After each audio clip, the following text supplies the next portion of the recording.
You're listening to the Back Home Network, presented by Home Field Apparel.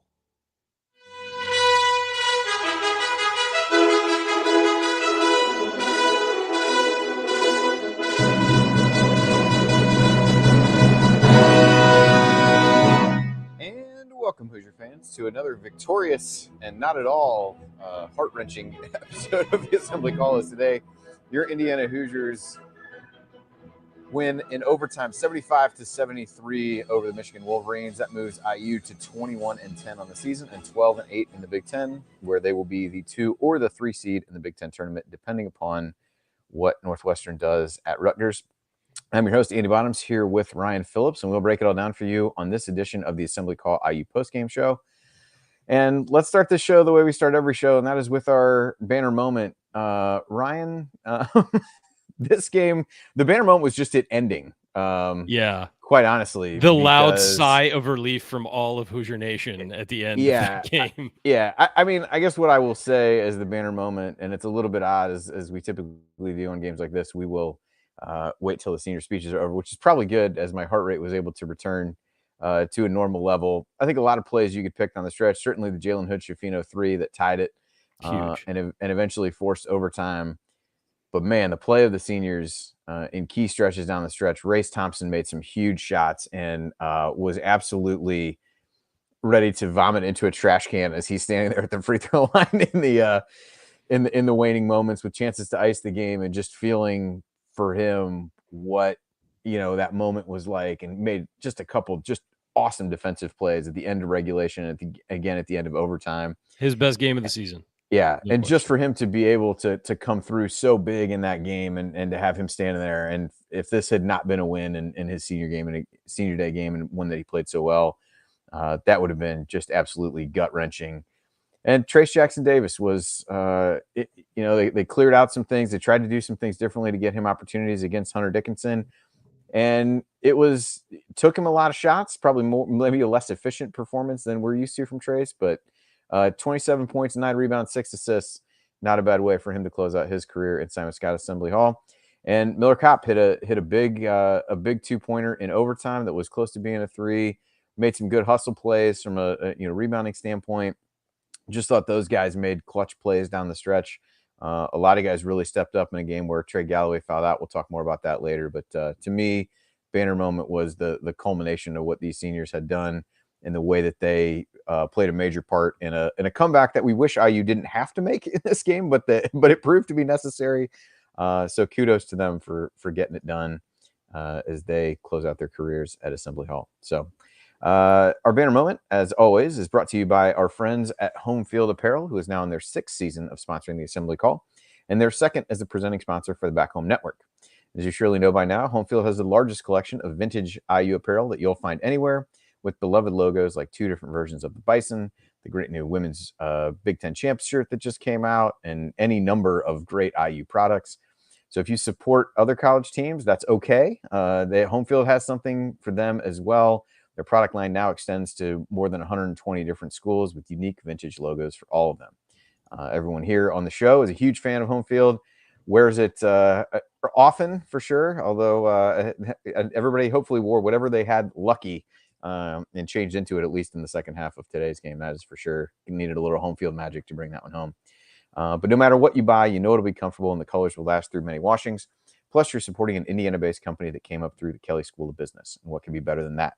So go to homefieldapparel.com and use our promo code HOME to get 15% off your entire first order.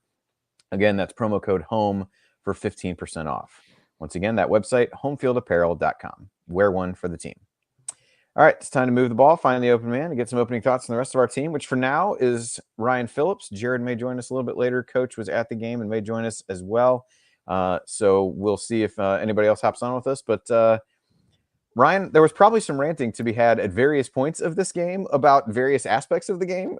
Probably another one where a little bit of time passing since the game, maybe this will be a calmer version of maybe some things that you might have said earlier during the game. But thoughts on the victory tonight?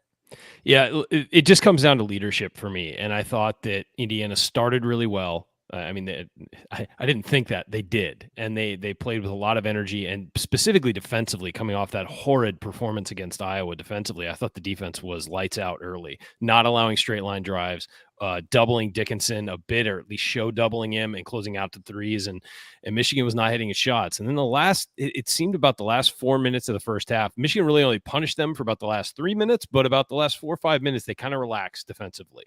And it was almost like we've got a big lead. We're good. I think they went up 14 at one point. I think that was the max. And they just relaxed. And Michigan punched them in the mouth, and Indiana kind of wilted. And for about 10 minutes there, it was a complete lack of leadership. But then what this team did that is different from other Indiana teams we've seen is they showed the heart and toughness to take that punch, get themselves off the mat, and come back. And the guys who did it were Miller Kopp hit a huge shot in the run in that comeback. Trace Jackson Davis did what he always does. Race Thompson had his best game of the season on both ends. The defensive steals he had tonight, he had 4 steals tonight.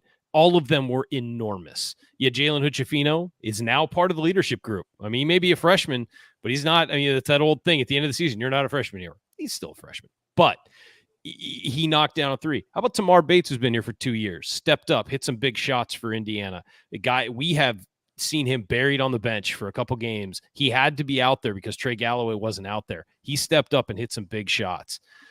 And what happened, the biggest thing that happened was that starting 4 plus Tamar stopped Michigan from the insane streak of offense they were on. They stopped the straight line drives. They, bowed up on Dickinson. They closed out to threes. They overplayed, made them start their offense further back.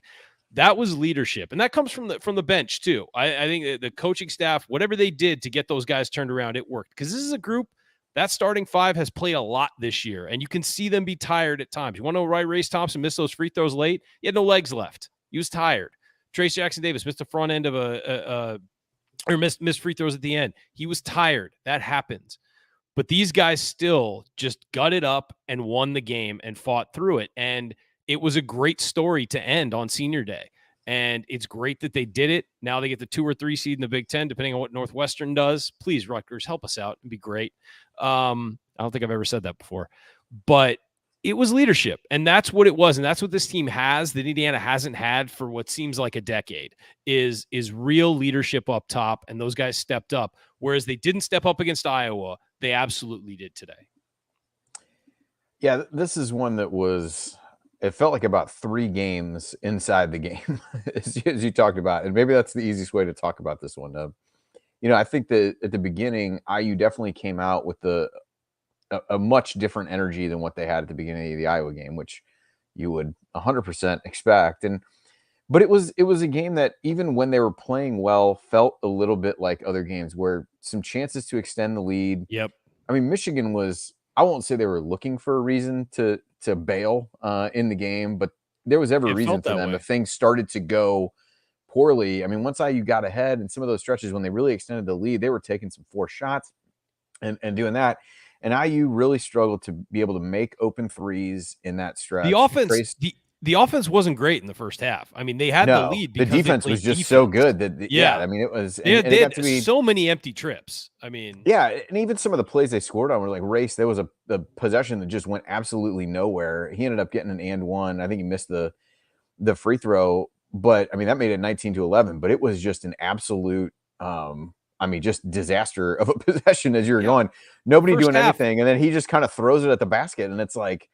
It went in, but it was a little bit, but you also had shots that were really good in there, or they were rush shots. Mm-hmm. Like Kopp took a 3, but he was off balance. The Kopp in the first half was too fired up. He was way too fired up and he was overshooting. It was very obvious watching. He was everywhere. He was long, he was short. He was over-rotating his body, just rushing. Like it was senior night. He was fired up and, they probably got chewed in practice this week and they want to step up and show something. So a couple guys were going a little too fast early. That happened to Trey Galloway too.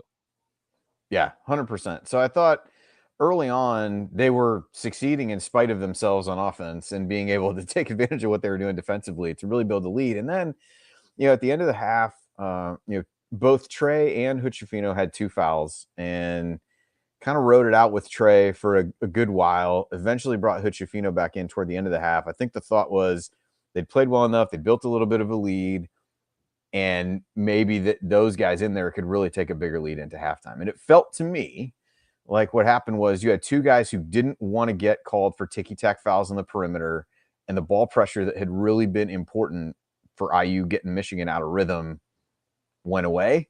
Michigan got comfortable, much like IU let Iowa get comfortable. Bufkin hit a couple shots, and then, the same things that IU was doing on the offensive end just made a bigger difference because Michigan was scoring and really let them get confidence going into halftime. Even, I think IU took a timeout once it got down to 10, and it was like, all right, can you right the ship and do that? And then basically everything that could go wrong went wrong, including Galloway getting a foul, his third foul late in the half on a play that, cut the lead down even further. And I think in that stretch, it just shows you how quickly things can turn for this team, that it was just a couple plays and it really got them out of the rhythm. And I think what it highlighted there was the lack of backcourt depth that we've talked about before. I know this is sounded like a super negative start to this, and we'll get to the part where they came back, but I do think you can't overlook the fact that this game, in about a little over 10 minutes of game time, had about a 25-point swing from a 14-point lead to an 11-point deficit. And some of that, I think, is what you said, is guys being tired. But I also thought, some of the things defensively, just like somebody flipped a switch and they turned off. It snowballed real quick. Yeah. It's interesting. You look at the first half, and we're talking about how, they had the lead the first half. They had a 14-point lead at one point, but they averaged 0.9 points per possession. It wasn't good. Michigan was just worse. And so once the other team catches fire, if you're not in a good rhythm offensively, it's hard to flip that switch. And at times you're going to have, a streak of failure on defense, but you need to be able to answer the other team's scoring. And that's what Indiana couldn't do for a long stretch, late in the first half, beginning of the second half. They just couldn't answer what Michigan was doing. And at times they'd score and they'd trade a 2 for a 3. And, I just felt like, you're right. It snowballed on them, and it came to the point where they were just scrambling to do anything. They were leaving guys open. Rotations were slow. And then when it got bad was the straight line drive. And Michigan has very talented players. And you look at Michigan, you look at those guys, that team, their athleticism and their ability. When they get hot, they can beat anybody. I think they can beat anybody nationally. No matter what they're up against. If they're hot, they've got the guys to beat anybody. The key is throwing them off balance, not letting them get comfortable, and Indiana let them get comfortable for a while, and especially to start the second half. That was most evident to start the second half, was Michigan got a couple buckets and then just looked like, this is our home floor, we're going to dominate. And luckily Indiana was able to turn that around. But it was a rough stretch for a while. I mean, again, we're getting to the positive, because when they did flip the switch defensively, it was like a different team. Yeah, so we'll kind of talk about, the beginning of the second half was basically a carryover of the end of the first half. And it was one of those where you think you want to go in and regroup at halftime, and that did not seem to happen exactly. and really, really struggled. Michigan hit a bunch of threes at the beginning of the half to give them a lot of momentum. IU at that point had hit 1 3 that was by none other than Race Thompson early in the game, and had not made a 3 since then, despite getting a lot of quality looks as they went through there. And so as you get into the second half, I think the biggest point that Michigan got it to was 11 at 49-38. And that was the play on which Galloway got his 4th foul, where Dickinson almost had him in a headlock at some point on getting the rebound. And then it's one of those where you'd always like to know, if I'm the player in that situation, what could I have done differently to avoid getting called for a foul? In that scenario, I truly have no idea. Nevertheless. Yeah. That's a situation where if you're not going to call Dickinson for over the back, and quite frankly, this is what in an official's mind, I don't think it was over the back. I think he's just taller. He's just so much bigger than him. Yeah, that he just reached up and grabbed it. He didn't push Gallo or anything. He just got the ball. And I think the official's saying, well, if I'm not going to call over the back there, just visually, I've got to call something. And so he called the foul on Galloway after the basket. Now, look, if Dickinson doesn't make that basket, maybe you make the call, but it was an easy it was just it was an anticipation call, and it was these guys are close to each other, I have to call it one way or the other. It's a lot of block charge calls could just go as no calls. But guys think there's contact, I got to call something, and that's not necessarily the case. So it was one of those, and it it was just such a bad call. I don't know what to tell you. It was a horrible, horrible call. Yeah, it actually looking at my notes, it did get up to 12 at one point. A couple possessions later, Michigan hit a 3. And It then did, yeah. Indiana got it down to 52 to 40 was the biggest they got from Michigan. But from there, so now we get to the good part. So this is where you started to at least claw back into it a little bit. They got it down to 9 by the end of that segment. TJD was able to make a shot and get fouled. Pochettino got to the free throw line. It was like they started to do that. Tamar Bates hit a big 3. The Bates and Cop threes turned it for me, I think. Yeah, the Bates 3 made it 54 to 45. Got it back to 9. Then you come out of that. TJD gets the third on Dickinson. I don't know that he ever got a fourth, to be honest with you, but I'll leave that alone. But you really saw TJD in that stretch assert himself a bit. I guess he had a kind of a miss where he threw it off the backboard, got it back to himself for a dunk.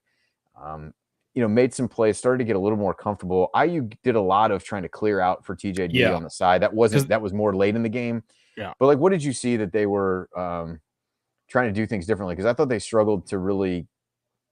They went to him early in the game. He got into a little bit of a rhythm, and then I felt like it was a middle stretch where he really couldn't. He wasn't getting enough touches. He wasn't getting enough touches. If he was getting a touch, it was beyond the 3-point line in the dribble handoff. And to give Michigan credit, they were making it hard to get the ball to him. And so Indiana's adjustment was, we'll just get the ball to him far away from the bat. We don't care. Don't get it to him in the post up. Just throw it wide, let him go out and collect, and then work.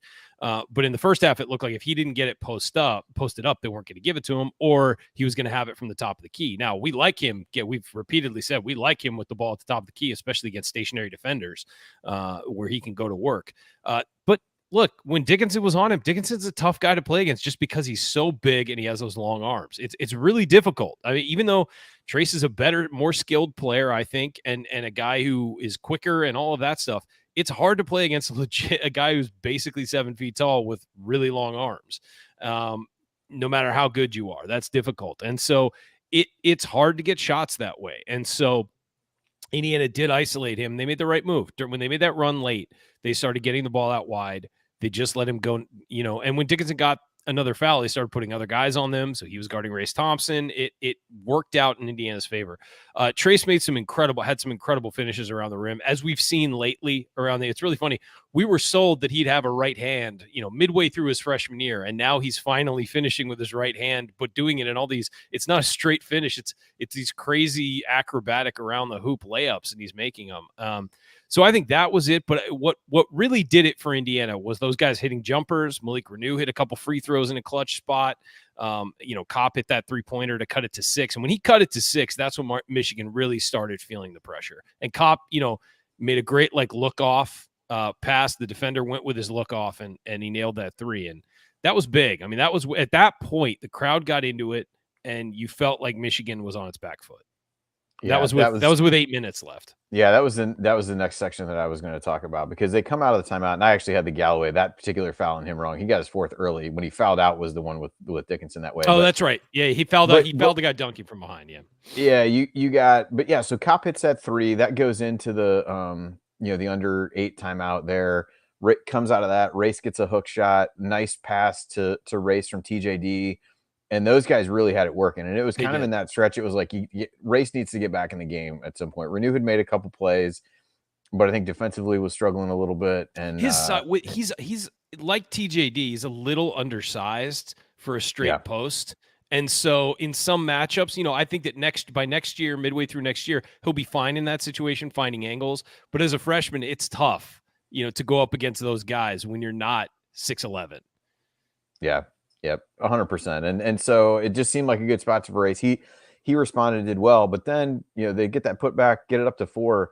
Bates immediately comes in, pressures on him to come in for Galloway, hits a 3 right away. That was a huge one. And huge. We've talked so many times about 3-point shooting with this team, and they need to take more, all those things that we've just beaten into the ground over the course of the season. But man, those were key plays that the crowd was just waiting. They wanted any reason to get back in the game and get excited and whatever. And I used 4 of 6 from 3 in the second half. Probably could have taken more. I thought they ran themselves out of a couple decent ones. But when we talk about the importance of 3-point shooting, the Kopp 3, the Bates 3 in that scenario, obviously the one Hood Schifino hits late to tie it is is huge for different reasons. But that's why we talk about that stuff, because in a game like that, and that was one of the things that's frustrating about the Iowa game, of just the continuation of not trying to get those shots that will just light the building up. It's such a momentum changer. That was a huge spot from Tamar Bates. Just, I mean, for a guy who had really struggled in the game at that point, he'd hit another three earlier, but had really, really struggled. Really came out, played with some great effort in that stretch. Almost had a putback tip in that I have no idea how it didn't go in. But yeah, he just had too much momentum. Yeah. I know you wanted to add something on the 3-point shooting before we kind of get to well, yeah. Well, what I think is amazing is, and what typifies what this game was, what the story of this game for me is, with 10:45 left, that was when Trace threw the ball off the backboard and dunked it. That cut it to 7. They got Michigan got a 3-pointer. Then the scoring for Indiana was Malik Reneau had 2 free throws, Kopp hit a 3, Race had a hook shot, Race had a dunk, and a free throw, and then where is the next one? And then it's the 3-pointer by Bates. So it was people other than Trace Jackson Davis and Jalen Hood-Schifino scoring in that stretch to get Indiana closer. And when Bates hit that shot with 5:45 left, it's 63-62 Michigan. It's a 1-point game. At that point, you're in it. At that point, no matter what happens, they're not going to be more than 3 points ahead of you or 4 points ahead of you. And you know that, and you're in the game. And so that stretch of scoring where Trace and Jalen Hood-Schifino weren't the only guys you're looking towards is key. And we've said it all year. This role player group, whether they're bench or starters, the role player group is the difference for Indiana. And that's the ceiling. With 2 great studs, you can be really good, but there is a hard ceiling on where you can go. It's about those other guys stepping up. Trey Galloway stepped up lately. Miller's been hitting more shots, but how much are you going to get from those guys? And tonight, those guys help bring them back and put them in a position to win the game. Yeah, 100%. And at that point, get to the under 4 at 65-62. I know this is not the normal format of just kind of going through the game, but like I said, this was like games within the game. Yeah. So there really probably aren't like storylines as much as just this was a crazy game. And so this felt like the right way to go through it. So you're down 3 coming out of the under 4 timeout. And, Michigan misses the front end of a 1-and-1 coming out of that, but back taps the rebound, eventually gets a shot clock violation. This was a stretch of IU's defense down the stretch in this area was unbelievable. Really from here until the end. They had a lot of issues giving up offensive rebounds. That was one of the last offensive rebounds I feel like Michigan got, but also scared the crap out of me for the strategy to foul up 3 late in the game, but we'll get to that in a minute. Yeah. But they do that. But then TJD really took over in that stretch. So like you said, there was a stretch there where it was other guys doing it. But Trace had a nice move inside, then had just a crazy reverse where they, isolated him on the wing, gets under and around. Just ridiculous to be able to get the ball off and have it. They tried to do the same thing again on the next possession, like isolate him, but he got blocked. And so then it's kind of feeling like, okay, Michigan gets bailed out on a foul call at the end of the shot clock, which was, I did not, whatever. They foul TJD. He misses the front end, and then Dickinson makes a hook shot deep in the paint, and it's 69-66 with under a minute to go. But Hood-Schifino, at that point, I will say, at that point, it felt like, oh no, like he came all the way back, and they've got their arm up. But yeah, well, Mr. Michigan Wonderful started kind of, Michigan had played a zone and some stretches there, and IU still was able to get the ball inside, but just took them a little while.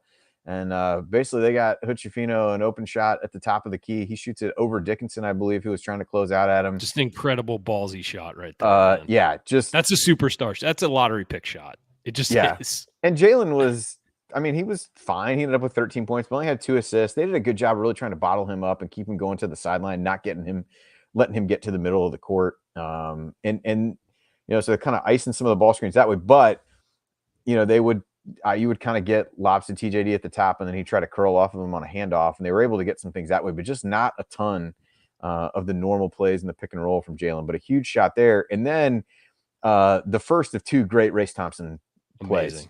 Gets an unbelievable, steals it, goes down on the break, and it's one of those where you can't call a timeout when you got a 2-on-1 break, although Jet Howard really hustled back to get into play and cut off any option that Race had to be able to throw a pass to, I think it was Tamar, who was going with him. Race tries to kind of change hands in the air, misses the shot. I thought he was fouled in the first, live. Did not appear that it was way a great defensive play on replay.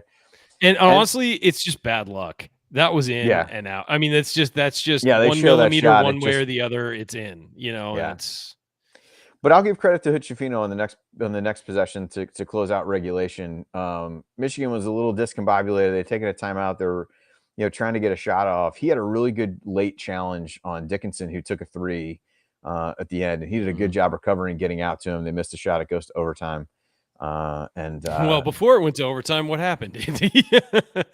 What's that? Half court pass before it went to overtime. Oh yeah, I forgot about that. That they missed. Trace, who almost banked it in on his senior. his first 3-pointer of his IU career. So that would have been something. But and then IU comes out in the overtime. I thought just the defense continued in that stretch. They gave up a Dickinson three. I'm not after sure. They were up 6 at that point. They were up 6, I think. And Trace just didn't close three, but I don't think gave up and I guess they gave up that free throw. And I guess another basket somewhere along the way. But Race was big in the top of that. Took a really tough shot over Dickinson. By the way, it was just the 3 and the free throw. That's all they gave up. Oh, okay. Gotcha. Oh, you're right. 75-73. Race makes a tough shot over Dickinson. It was to great. Start. Just right off the bat, took it. Said, I'm going to go take it. The hustle to win the tip, too, was big, I thought. I think that was Bates ran that down, I believe. He did, and the ball was just kind of loose. Odd, but yeah. Either team could have gotten it, and he just hustled to get it. I thought that was huge to sort of establish yourself. And also, I texted a buddy as we went to overtime. I said, I'd rather be us in overtime because we had the comeback, the momentum. Indiana was on the momentum track, and you always want to go with the team that tied it up, I think, rather than the team that had the lead previously. And so getting that and establishing yourself quickly, I thought was really important. Yeah, and it was really one where it felt a little bit like the beginning of the game. There were some other missed opportunities to extend the lead because IU's defense was just suffocating in the overtime. And both teams, as you said, I think I give the edge to the home team and the team that came back. Everybody was tired at that point. I don't think anybody had subbed in God knows how long. And IU certainly had not subbed since Galloway fouled out. And I'm not – and they had – most of the other 4 guys had not been subbed out a long time before that either. Michigan, pretty similar. But TJ eventually gets fouled. Kopp hits a long 2 in the corner. Great pass by Trace, by the way. Yeah, I nearly called that one at home, except it wasn't a 3. I go, this would be a great spot for Kopp to hit a 3 and put him up 7, but he was on the line. So close to a 3. But so they had that. But then really from there, just couldn't kind of get that next basket to put it away. Didn't score the last 2:21 of the game. But the defense was amazing. Race Thompson again gets the steal from Dickinson, and like I said on the top, just was dying for him missing those free throws. Missed the first one long, missed the second one short. IU fouled up 3 with 6 seconds left, which again terrified me because Michigan until those last few minutes had been so good on the offensive glass. But I guess if your philosophy is your philosophy, and if that's what you want to do, and they get that, Race goes in, misses again, and IU gets a turnover on the last possession when they basically throw it into the back of Hunter Dickinson. But man, what a swing of momentum in the game. But just a tremendous job to build the lead, terrible job to lose it, and a great job to come back and find a way to win it in overtime. Also on that last possession, the heads up nature of jumping in by Tamar Bates to steal that. I don't think they would have gotten anything out of it anyway, but don't let Dickinson get his hands on the ball. He wasn't looking, the ball's loose, get in there right away. And, then there was the question of whether or not Dickinson fouled him in time, but he clearly didn't. So that was the ball game. But again, Tamar Bates hit a couple shots.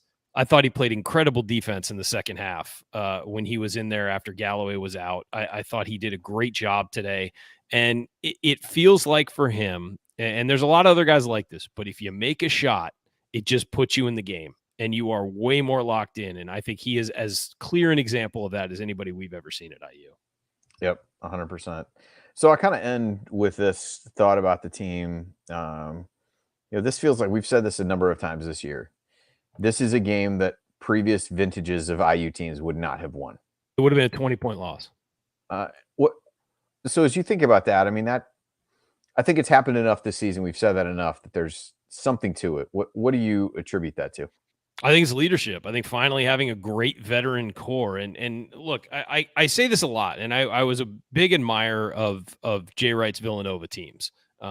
And what they would do was have star athlete, guys who were going to go to the NBA, but they'd also have a group of guys who were seniors or juniors and were tough as hell and had been around and had battled in the Big East and had, done all of that stuff.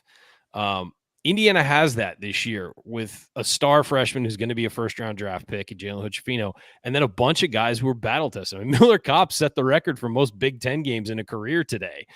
Trace Jackson Davis is, Race Thompson has played as many Big Ten games as anybody in Indiana history. Trace Jackson Davis is a 4-year starter and leader on the team. When you have those guys and when you have that mentality of we've been here before, even if you haven't been here with success, there's just a different attitude, and these guys are battle tested.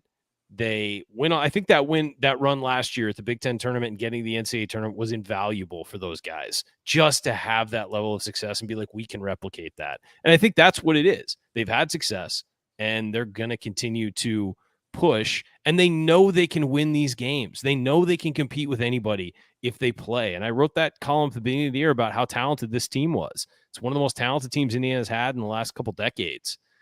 They have the talent. They just have to put it to good use. And, some nights they've looked worn down, but skill-wise, I mean, they're a better team than Michigan. They may not be better skilled. They may not have better players, but they're a better team. And all they had to do was want to win this game, and they did late, and they came away with the win. Yeah, I think the experience from last year, and I think even being able to come out on top of some of these other games this season, this team gets in games like this. Now, the Iowa game where you're not really competitive. And I think it's been the difference. A lot of the games they've lost, they've really had stretches where they were just non-competitive, essentially. And so that belief never really even gets a chance to come into play. But I think for these guys on a game like this, just kind of chipped away at it. There wasn't some massive run that allowed them to get back in the game once it was, once they got down by 12. They just chipped away. We got a little bit closer and a little bit closer at each of the media timeouts, but it wasn't ever this major run like what Michigan had at the end of the half. But I do think that belief and that experience in being able to come back in some of these games has been present at times. And I think that becomes important as you get into tournament play, of being able to keep yourself in the game and go through it that way. So, all right. Well, that was maybe a different format of our first segment, but I thought was worthwhile given. And the longest one I think we've had all year, but hey, perhaps. You know what? Well, since we've probably taken most of the meaningful moments, so the next segment will be incredibly short, so it'll be fine. We'll make up for it. The meaningful moment will be the first segment when we took all the meaningful for it on the next side. So perfect. All right. Well, that'll do it for the first segment. We'll come back. We'll talk meaningful moments. We'll dig into the stats when we come back here on the Assembly Call. Stick with us.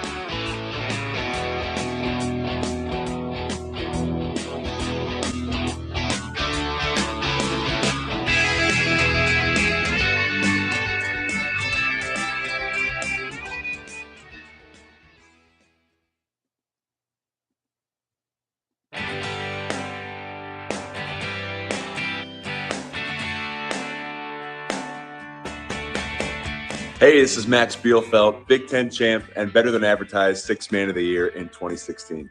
And speaking of Better Than Advertised, join Jared, Andy, Ryan, and Coach on the Assembly Call after every IU basketball game. Go Hoosiers.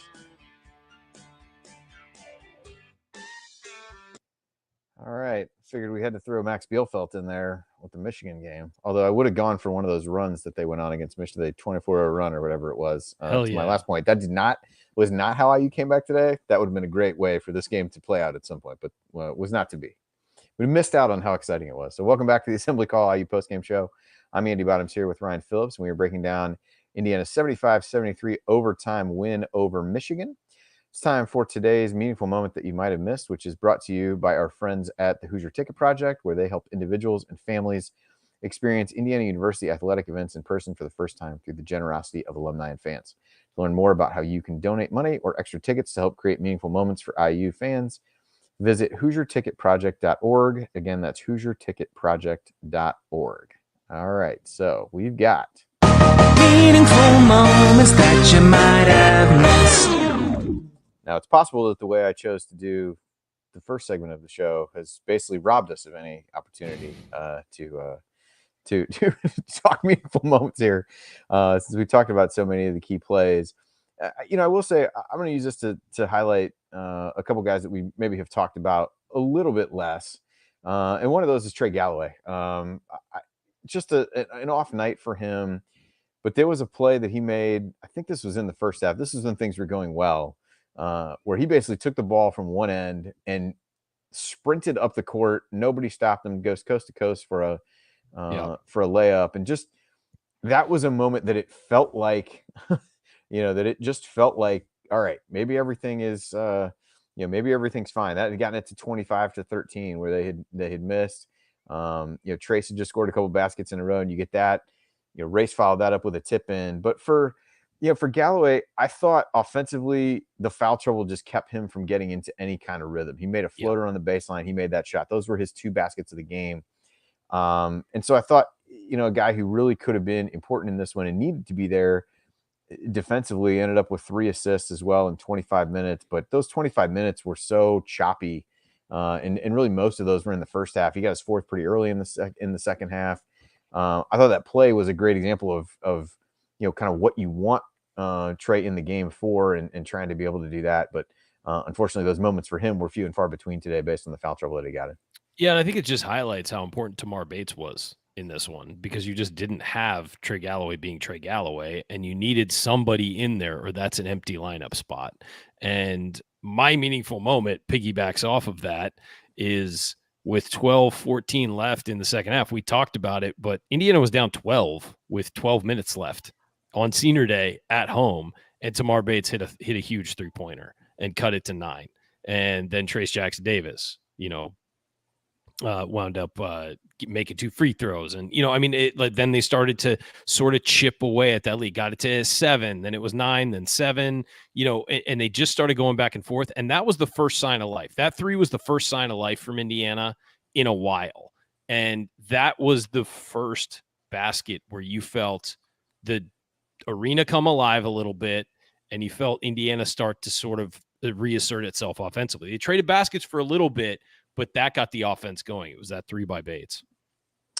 Yeah, another one that I had, it centered more around his second 3-pointer, but it was a defensive possession after that. It was kind of an absolute mess of a defensive possession, quite honestly. They were scrambling really the entire time. I think it ended with TJD getting a block inside, but it was, at least from an effort standpoint, it really was emblematic of what they started to do down the stretch of the game. And Bates hit a 3 to make it 63-62. Michigan gets a possession. Trace eventually gets a block, but there were guys just scrambling on closeouts where they had gotten lost and just trying to cover for one another. But the effort on it, the execution was not good at all, but the effort really made up for it. And I think that was what was frustrating about the Iowa game, frustrating about stretches of this game, was that the effort defensively wasn't there. And on that possession, like I said, it was very emblematic of what they were able to do down the stretch on defense. That carried over late in the game, that carried over into overtime. And that was what they did to beat Michigan the first time. They held them scoreless for a long time at the end of that game.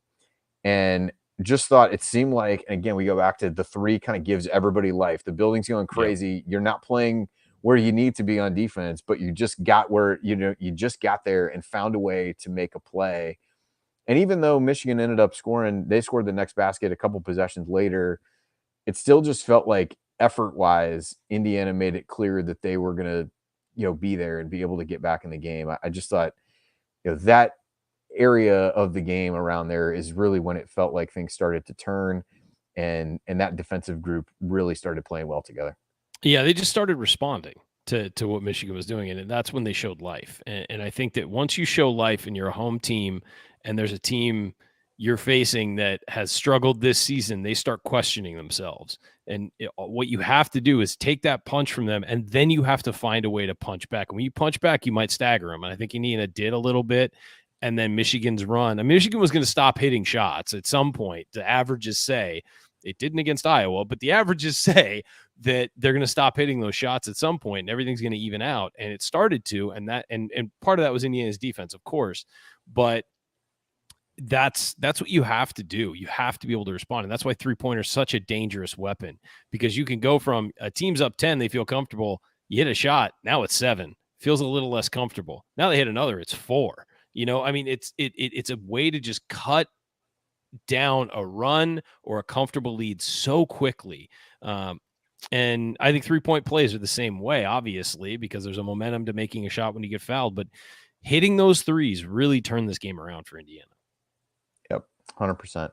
Any other moments that you got, Ryan? Like I said, I think we hit on Yeah, a number of we them from covered them overtime. all. So I think we got that part done. See, we're making that pass from Trace. I mean, we're gonna get credit for Miller for making the long shot, but that pass from Trace was unbelievable in overtime to the corner. Yeah, those are some of the passes. I mean, they were getting open shots in the first half. That's why missing the threes was kind of frustrating. And then it felt like there were times that there was a lot of open looks missed. Yeah. Then I think Kopp passed one up after he'd missed a couple. Bates passed one up at some point in the second half to really drive into a tougher shot. Yeah. But then he couldn't decide on the shot whether he wanted to bank it. Stepped up and nailed the next one. Yeah. Do I want to bank it? Do I want to keep going to the basket? Do whatever? And it's just important for this team. Like, they have good enough shooters to be able to continue shooting, even if you miss a couple. And they were making the right passes in the first half and getting good shots. Just struggled to make them, but a good bounce back performance in that regard. All right. So in our effort to make up time as we move forward here, we'll go inside the numbers. And so, statistically, this is an area we've not talked about hardly at all in the game. And Ryan, I'll kind of throw it to you first. What numbers stood out to you, either on the positive or the negative side? Well, negative, I mean, we've seen it again. Michigan crushed Indiana on the boards. I mean, it was 45-36. They had 13 offensive rebounds. 13 offensive rebounds. But this is a good one for Indiana. And I mean, it's not overwhelming, but 10 bench points to 2 for Michigan. So you did get some life from the bench today. Points in the paint, 38-26 for Indiana as well. So Michigan obviously won the battle at the 3-point line, but Indiana was able to do what it does and just hammer the paint. And a lot of that was not only Trace, but Race Thompson having such a good game as well. Yeah, the offensive rebounds were definitely a concern. It was one possession. Michigan missed 2 threes, got the rebound on both, and eventually hit a third, right after that. And it was just like, it just was deflating at times. Yeah, when you play great defense and then they get a rebound and make a shot. Yeah, they finally missed threes. They're red hot to start the half. They finally missed threes, and you give up 2 offensive rebounds, and then they finally hit a third. I mean, they shoot 33% of the possession, but you end up feeling pretty bad going down the other way. I do think they cleaned that up a lot as you look late in the game. But in the key stretches where Michigan was coming back, just getting extra opportunities was huge in that regard. And the bench points, as you said, I think for a team that and still probably some things to lament about the depth today, but I thought Bates' play was huge. Renew got a bucket and a couple free throws and a few rebounds. I thought Caleb Banks played with some good effort again. I think there was a time they had a really weird lineup in where he was essentially like playing the 2-guard spot, which Michigan has some bigger guards, so I guess maybe that's less of a big deal. But I thought he gave some good effort, which I think we've come to expect from him, which is certainly a good thing. Team statistics. I mean, not a lot of good numbers from a shooting perspective. IU shoots 5 of 15 from 3. Michigan 9 of 27. Michigan 12 of 17 from the line. IU 14 out of 21. IU did force 13 turnovers. It turned into 12 points. So Michigan doesn't turn the ball over a whole lot. Michigan doesn't turn the ball over. Thought they had some moments, and a lot of times when they really were aggressive getting into the post, they were able to force some of those turnovers. We talked about Race. I think there was another jump ball that was forced at one point by really digging down and doing some of those things on the defensive end. One thing I'll note, just to continue hyping up Tamar Bates, and we always have the caveat with plus minus, but he had the highest plus minus today. In 23 minutes, he was plus 11. The team was better with him on the floor. I mean, it just was today, and Galloway just not being able to get into the game, I think that hindered him a lot, not being able to get into a rhythm. Like when they brought him back in after he had sat for a long time with 4, and they brought him back in, and almost immediately he gets his 5th, and didn't really have much to offer. And it's hard when you're in foul trouble. It's hard to stay in the game and to stay warm and to be ready to go when your number's called. So he and Caleb Banks also plus 8 in 10 minutes. The team was more lively when they were on the floor. And I thought, it's a kudos to them for not having done a whole lot lately, and to step up in a big game. A senior day is centered around the seniors, and this is their sophomore and freshman really stepping up and giving an energy boost to the team. Yeah, I mean, you look at the defensive numbers: 10 steals for IU, including 4 from Race Thompson. So just 16 points, 10 rebounds, 4 assists from him, or 4 steals from him, was critical. Well, and also Andy, on that, Michigan had 13 turnovers and 10 of them were steals. These weren't self-inflicted, throwing it out of bounds type of things. Indiana was causing those turnovers. Yeah, absolutely. And probably wouldn't be an IU game this year if you didn't talk through Trace Jackson Davis's stat line and the 44 under the minutes played column for him. 27 points, was 10 out of 21 from the floor, 7 of 9 from the free throw line, 9 rebounds, 6 assists, 2 blocks, 2 steals. What can you say, man? I mean, pretty good way for him. Obviously, a good way for him to go out from a winning perspective, but to stuff the stat sheet in the way that he has all season long is just icing on the cake in some regard for him. Yeah, look, Trace Jackson Davis is the greatest IU career since Calbert Chaney. I don't think there's any question about that at this point. And you look at the numbers he put up consistently this season. The season's not over, but the regular season is. And to go out on his home floor, 27, 9, 6, only 1 foul today, 2 blocks, 2 steals in 44 minutes against Hunter Dickinson, a guy preseason a lot of people thought would be an All-American and NBA draft pick and all of that. You got to look at who it was against too, and he played really well and he stepped up. And these are the kind of games, I think this is the growth in Trace since that run in the Big Ten tournament last year. Is these are the kind of guys he used to not have success against, and to be able to do that this year and to have the confidence to go right at these guys who are bigger than him. We saw it against Zach Edey, and we saw it in this one. He's a different guy this year, and he'd been great all 3 years previous, but he's a different guy this year. And this is a great senior season. I mean, one of the best I've seen in college basketball, just given how limited some of the guys are around him in what they can actually provide, not talent wise, but what they can actually provide. And he just put the team on his back almost every night this year. There are a handful of games that he was off. But the guy just carries this team, and absolutely just a stunning career. And it's been an honor to get to watch that guy play, honestly, as a fan. I'm also looking at this. I'm doing this quickly, but I believe in the last 10 minutes of the game, IU only allowed Michigan to make 4 field goals. So we talk about the defense. Well, 10 minutes of the game plus overtime, 4 field goals. Sorry. So really the last. And one of them was a Dickinson 3, which at that point you're kind of okay with him shooting. It went in, but yeah, if that's the shot he's going to take. There's, I think, 5 free throws mixed in there, but 4 made field goals over the last 15 minutes of regulation, just to hammer home how good the defense was late. Effort and focus. Absolutely. All right. Well, when we come back, we're going to get to our game balls and the Leader Hustle Awards. So we'll do that when we come back and talk a little bit more about IU's win. Stick with us here on the Assembly Call.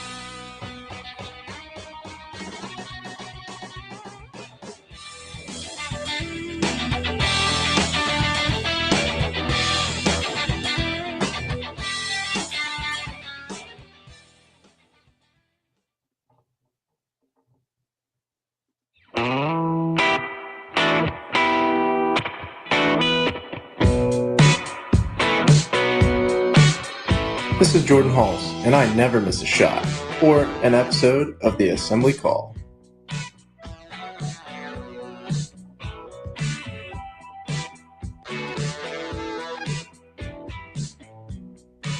All right. Thank you, Jordan. And this is Andy Bottoms. You're listening to the Assembly Call IU postgame show. I'm here with Ryan Phillips, and we are talking about Indiana's 75-73 victory over the Michigan Wolverines in overtime on senior day for the Hoosiers. And so as we get ready to move forward here, a reminder, you can catch us live immediately following every IU basketball game, plus every Thursday night at our website, assemblycall.com. Also, make sure you sign up for our free IU Hoops email newsletter.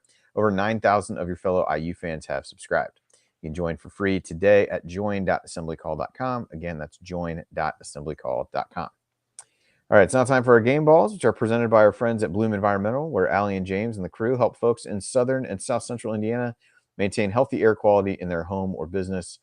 You can learn more about them by going to bloomenviro.com. And when you mention this ad, you get 23% off all of their testing services. That's 23 in honor of TJD. And as has been the case most of the season, the game ball discussion will likely be a short one, although we could, Ryan, as the president of the Race Thompson fan club, could throw out that option. So Ryan, I'll give the floor to you first to hand out your game ball. I'll be honest, Andy, I'm struggling with this one, and I think that we may have to kick it to the chat mob because I think I'm going with Race Thompson's double tonight, and the 4 steals, and mostly it's because of the 4 steals he had, where I think 3 of them were 3 of the most important plays of the game, and Trace was unbelievable. And if you want to shout at me in the chat, go ahead. I understand. I just got done singing his praises. I think there's 2 options here for both awards, and one guy gets one guy gets the other. I'm giving it to Race Thompson on senior day, 7 of 10 from the field. He had 10 rebounds, a double-double, 4 steals. I just thought the way he played tonight energized the team. And when they made that run late, I thought a lot of it was on Race running around defensively. He looked like the Race Thompson from last year, and we haven't seen much of that this year. I know he struggled with injuries and all of that, but tonight was vintage Race Thompson, and it was that way from the jump. And then I thought that he energized them late again for that big run. So I'm going to go Race Thompson. I think I understand if it goes the other way, though. All right. Well, I'm gonna go with Trace. So we will have to figure out the chat mob to do this. I think I had Race already pegged for the Hoosier Hustle Award, which speaks it's fine, incredibly well to him. And the chat mob is going to go with you on the game ball. I just wanted to say I don't know that for sure. It's a little tough to follow. Some people were already going with the Hustle Award when I flipped over there to check it. So anyway, I'm gonna go with TJD. We'll let those in the chat mob tabulate things. Seems like mostly TJD game ball, Race Hustle Award in the chat, as best I can tell. But we'll give it a minute and see what's going on. But yeah, I mean, Trace is gonna win it. I get it. I totally get it. Pretty awesome on senior day to have the guys that you would come up first with be those 2 who have been through it in the front 2 guys court have been here the wars of longest. the Big Ten, who have been here the longest and certainly came up huge in this game against a tough and a big front line. For the Hustle, just flip it. I know Race is going to win it, but just flip it because I can't vote for him twice. So yeah, TJD. Well, I was going to give the Hustle to him for 44 minutes and just playing incredible. I mean, for me, it's if you could pick 2 players for the game ball, I would have picked them both together. But we can't. We have hard and fast rules here, and we take it very seriously. So great integrity here. Well, before you transition to the huddle, we gotta play the ad. So just hang on. All right. The Hoosier Real Hustle Award.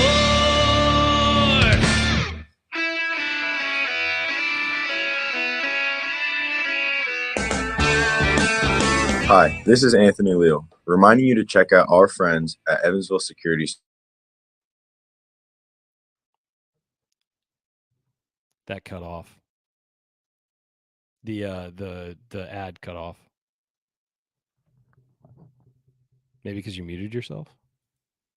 Remember, prevention cannot be measured. To learn more about how Evansville Security Services can help you preserve your peace of mind by preventing bad outcomes, visit evansvillesecurityservices.com. That's evansvillesecurityservices.com.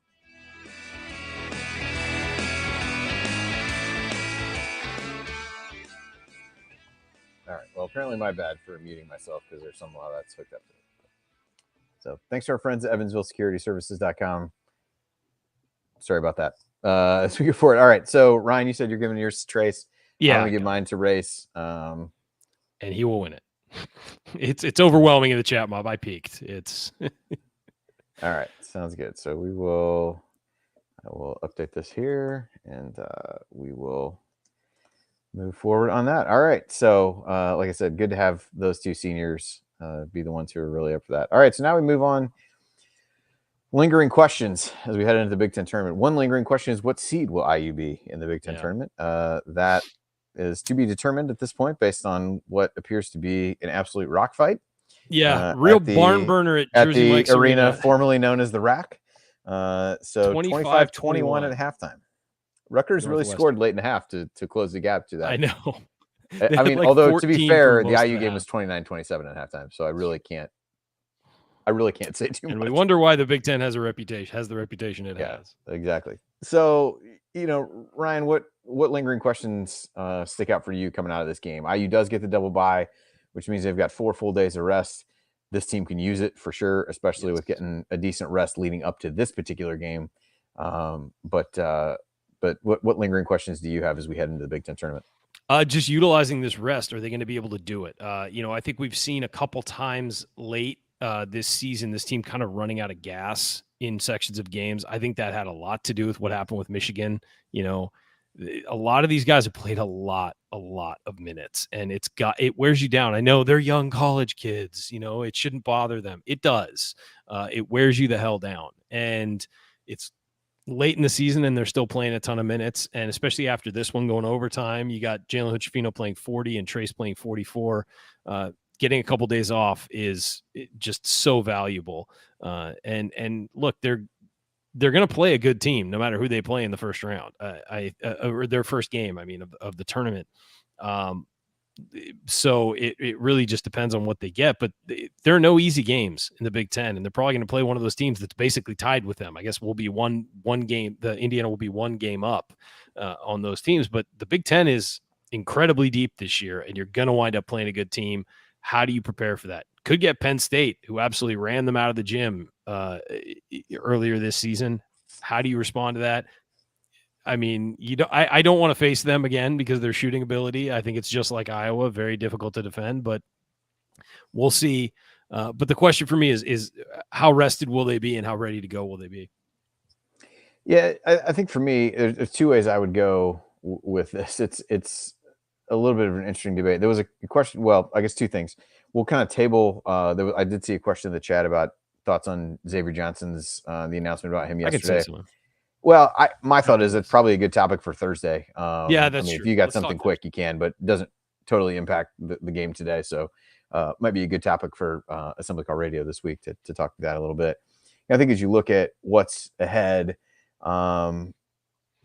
lingering question I have is a little bit of how far do you really want to get in the Big Ten tournament? There's so much history with IU and their performance in this tournament.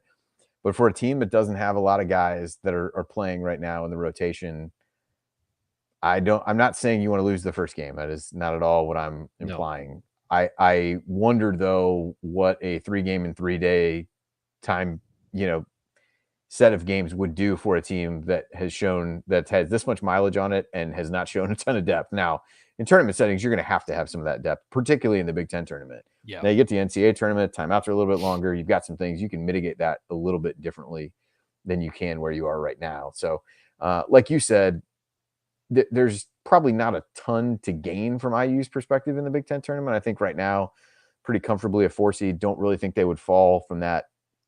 Really, no matter what would happen in the Big Ten tournament, and given how the committee has viewed tournament results, probably would need some help and would really need to do your damage on Friday if you think you're going to be able to move to a 3 seed. Yeah. And one note, I think this is going to be a great opportunity to see if Tamar Bates's run of good play today is sustainable.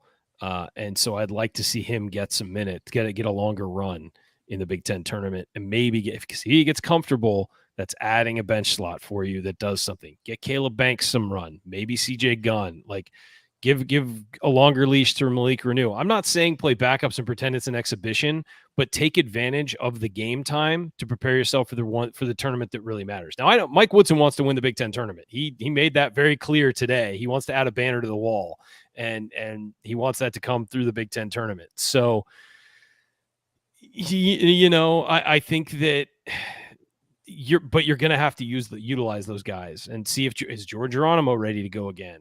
He had a really good Big Ten tournament last year. And so see if you can use those guys to maybe take some minutes from Jalen Hood-Schifino and from Trace Jackson Davis and Race Thompson.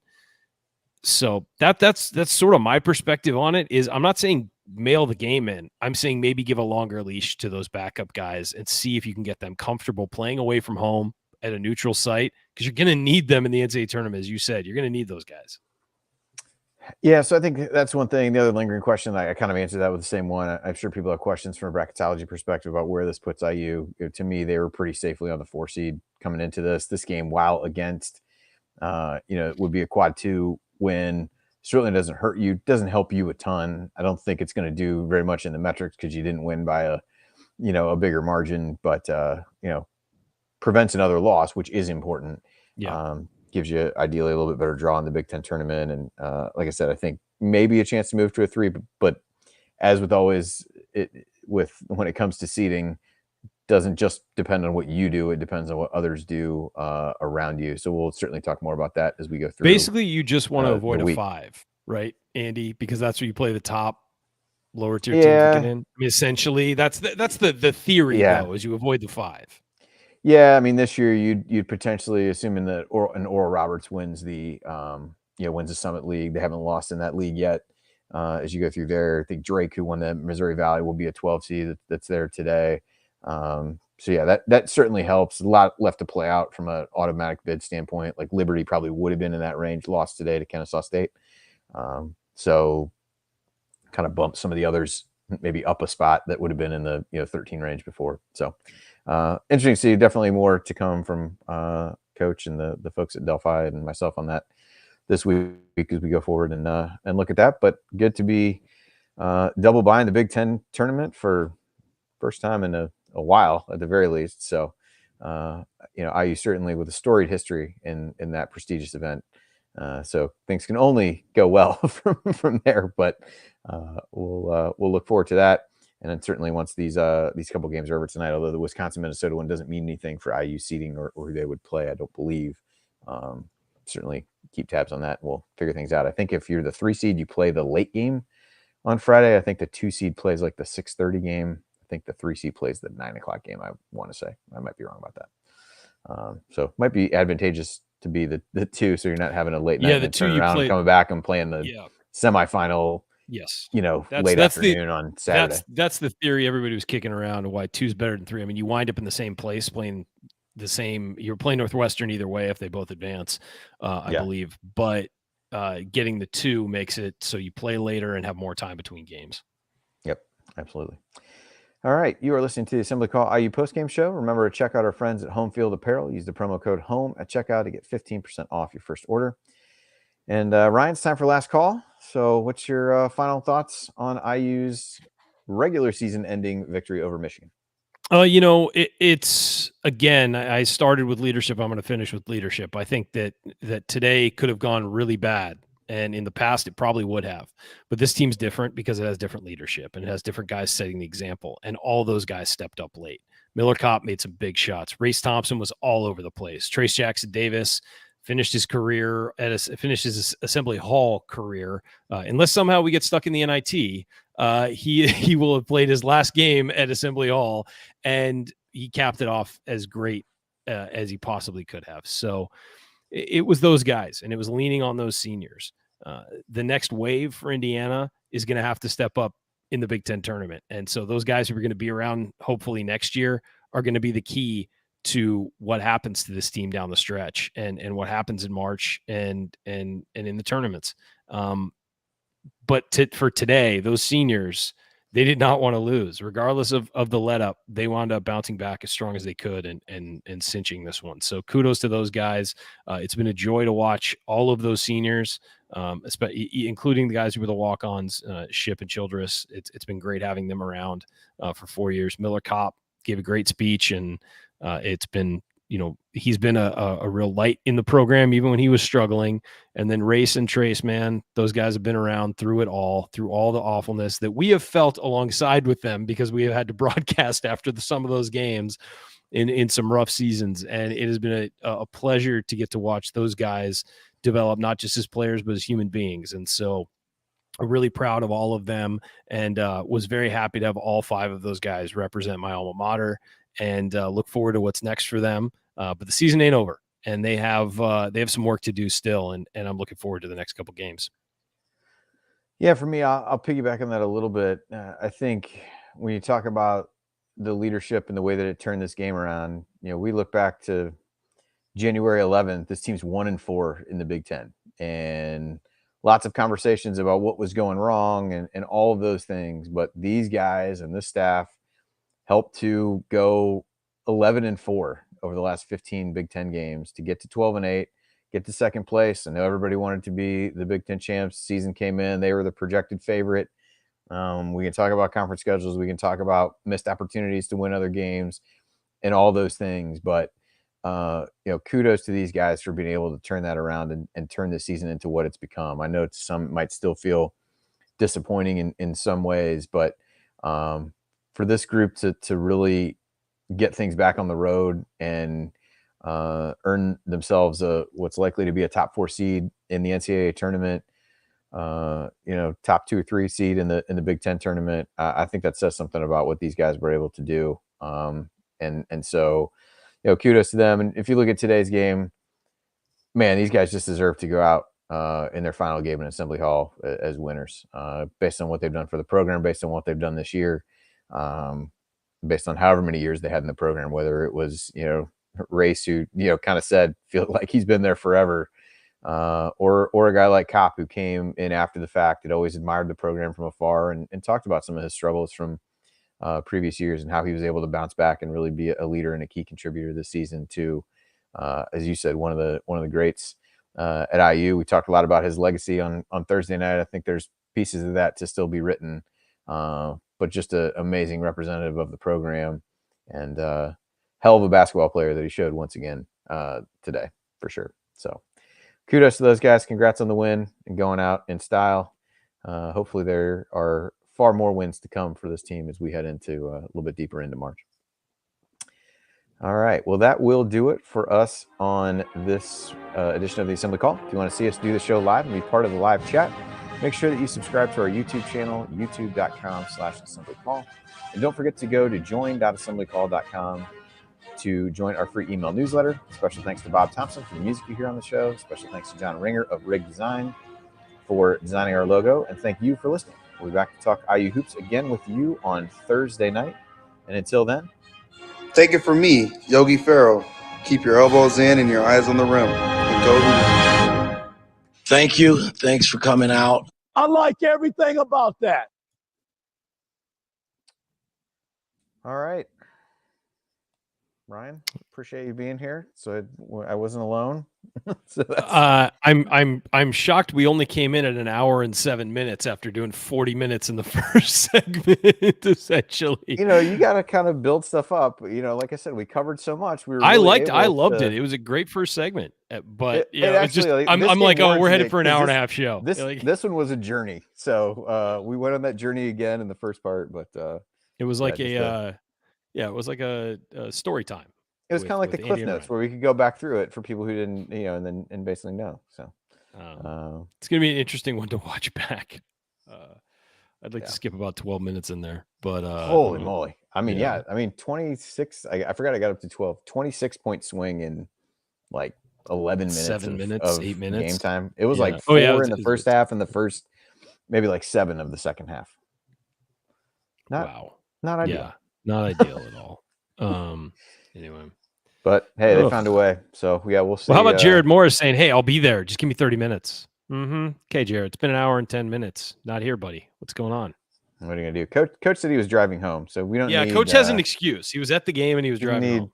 Yeah. So anyway, but well, we'll have Thursday. We can kind of preview as we think about upcoming shows. We'll have Thursday. We can kind of talk through Big Ten tournament, what it means for IU. I think that'd be a good time to dig into the Xavier Johnson thing a little bit. Yeah. So Friday will be the postgame show whenever. Night, right? I think it's either one is night. I think it's 6:30 or 9 are the game times. Got it. But and I'm not sure if that's the 2 seed. Yeah. What I don't know is if that's because it's in Chicago. I'm not sure if that's Central Time or whatever. We'll figure it out. We'll know it all by then. I will be out on Friday, but I will be in on Thursday. Okay, so we'll plan all that out, and then I think semifinals are usually Saturday afternoon, like 2 and 4. Or it is a quick turnaround for those. Yeah, it's pretty quick for the late game for sure. Yeah. So, I won't even bother trying to figure out when the final is because I've been conditioned by Indiana basketball not to worry about that. But if it happens, I'll be pleasantly surprised. It'll be later on Sunday, and it will mean absolutely nothing in the grand scheme of NCAA tournament seeding. So we got that going for us, which is nice. Perfect. So all right, cool. Well, thanks, Ryan. Thanks everybody for being with us. No, got a little bit later start, but always like to give people the chance to watch the senior stuff and listen to it ourselves. Certainly something that these guys deserve after what they've given to the program. Although everybody was pretty brief. There have been some historically long ones over the course of time, but everybody was pretty brief. Yeah. Tonight I felt Mike Woodson was the longest-winded one. Now Ray would expect because he did it last year, so that seems fair. But anyway, so yeah, those guys deserve their moment. So that's right. Race did go last year. That's right. Let him have it. Yeah. I figured he might joke about that himself, but he did not. So he said, "Man, I've been here a long time." He did say that. I bet he said the same thing last year, and everybody still, even last year, nodded along approvingly. It was like, yeah, you actually have. You have. Be weird if you were here again next year. Yeah. Wow. So awesome for him to play such a big role in this game, though. Loved it. One of my favorite storylines of the year was Race on senior night stepping up. That's awesome, especially after such a struggle this year. Well, and after the injury, where he too, by his own admission, basically thought, "This is it. I'm done." When he got hurt in that Iowa game. So not only to be able to come back, but to play such a key role is pretty awesome. That's one of the things about some of these guys. The 4 or 5 year player is a rarity in college basketball these days. It seems like maybe not exactly these days, and a 6 year player is even stuff like that. But man, it really, I guess that many years at the same place at the very least is what the rarity is. And man, just to that's the thing that kind of draws you into college sports, where you feel like you get to know these guys a little bit and watch them grow and improve, and awesome to see it culminate for them in a win at home today. Agreed. All right, guys. Awesome. All right, thanks, guys. Chat Mob, appreciate you being here, and we will talk to everybody on Thursday. Thanks.